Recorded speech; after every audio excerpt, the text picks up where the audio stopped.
بچوں، آپ کا باقی کا سبق یہاں سے شروع ہوتا ہے۔ الفریڈ نوبل بہت محنتی تھے۔ وہ رات دن کام میں لگے رہتے تھے۔ انہوں نے اپنی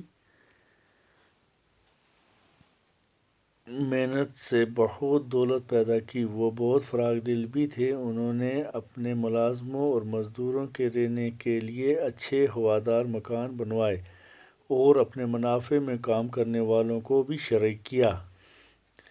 الفریڈ نے ڈائنامائٹ کی ایجاد اس لیے نہیں کی تھی کہ کہیں اسے جنگ کے لیے استعمال کیا جائے اور انسانی بستیوں کو تباہ و برباد کیا جائے۔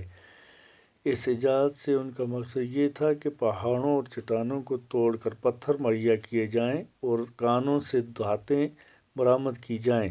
الفریڈ نوبل کو جنگ سے بے حد نفرت تھی۔ ان کی دلی خواہشیں تھیں کہ دنیا کی تمام قومیں آپس میں امن و صلح کے ساتھ رہیں۔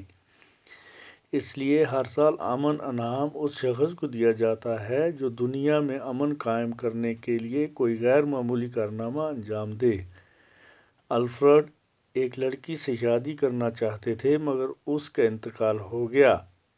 اس سانے کے بعد انہوں نے اپنی ساری دولت نیک کاموں کے لیے وقف کر دی۔